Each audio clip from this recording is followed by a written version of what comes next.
All right, so poor Indiana Jones and the Rape of IP has opened at the box office, and it is not doing well. Indiana Jones and the Box Office of Doom. So $60 million is a freaking disaster. To put that in context, Indiana Jones and the Crystal Skull, which opened, I believe that's 15 years now. That opened at 100 million, and that's not adjusted for inflation. That opened at 100 million. Apparently, nobody wants to see Indiana Jones degraded by yet another in the series of Kathleen Kennedy's brunette British women. Um, so, um, Disney Lucasfilms Indiana Jones and the Dial of Destiny is looking to hit the bottom rung of its tracking projection of 60 million Sunday morning. There's no question this is a disastrous result for the finale to a historically beloved franchise film. Indiana Jones is one of the reasons why Disney shelled out $4 billion for Lucasfilm. Global start here at 130 million is 10 million less than what we were seeing. The fan-loathed Indiana Jones and the Crystal Skull had a 272.1 million global start, unadjusted for inflation. A few things to stomach. Not only did Star Wars bomb Solo open higher than Dial of Destiny with 84.4 million 3-day, 103 million 4-day, but so did Paramount's seventh quel, Transformers Rise of the Beasts. So to put this in financial context, it's leaked. Disney doesn't like to reveal their budgets, but this leaked out. Apparently, they spent $295 million on this. So, rule of thumb, marketing is going to be at least 150 million. And then when a movie plays in a movie theater, that's not charity. Usually they're taking about 50% of the box office. So this would need to hit about $900 million to break even, which it's clearly not going to do. Not good. Not good. Believe me, not good. This is on the heels of Disney's Elementals animated movie out of Pixar bombing. This is in addition to The Little Mermaid grossly underperforming, largely because of overseas box office, to be fair. Yeah, it did pretty well here. And then Warner Brothers, The Flash dropped in its third weekend to 8th at the box office. So you definitely got a little superhero fatigue there. But there is a rumor that has exploded, and I will get into this a little more on Wednesday. I want to do a more extended Disney watch sequence.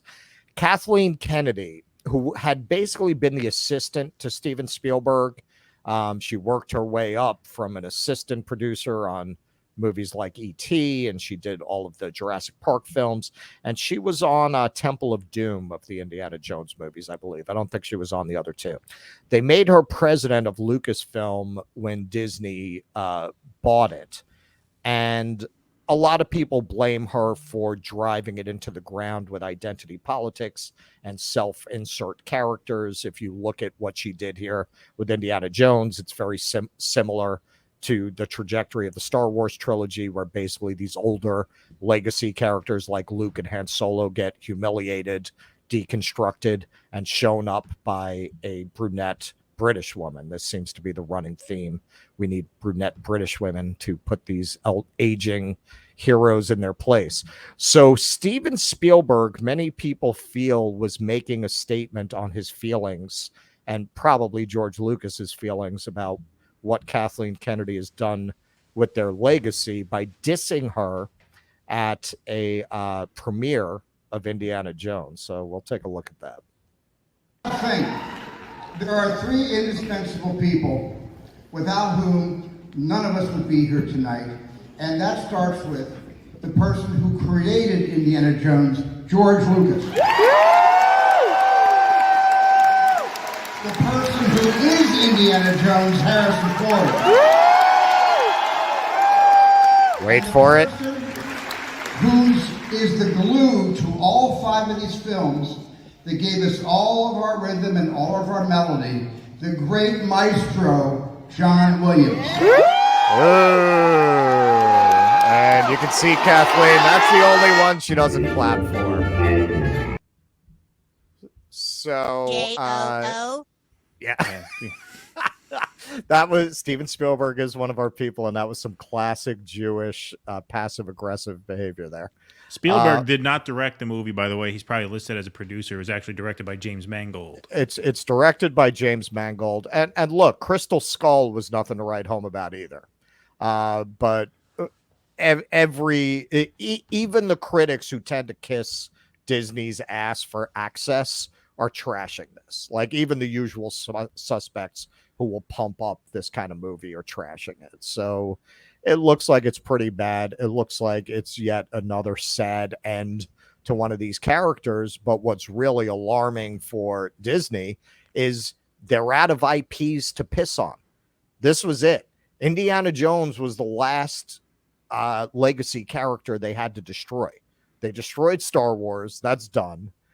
They've destroyed Pixar. They've destroyed this Toy Story franchise. And now they've destroyed Indiana Jones. They're out of stuff to destroy. So my prediction that Disney stock would hit the 50s this year is looking pretty good. That was my prediction in our New Year's wrap-up. You know what was really good? This came out a while ago by now, but you might like this. It was actually very good. The Jon Favreau live-action Jungle Book remake.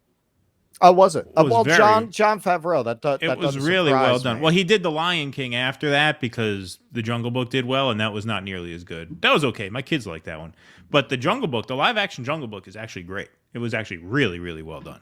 Visually, really, really good. And yeah, I did dig that one. Visual effects were outstanding too. Won the Oscar for that. Please clap.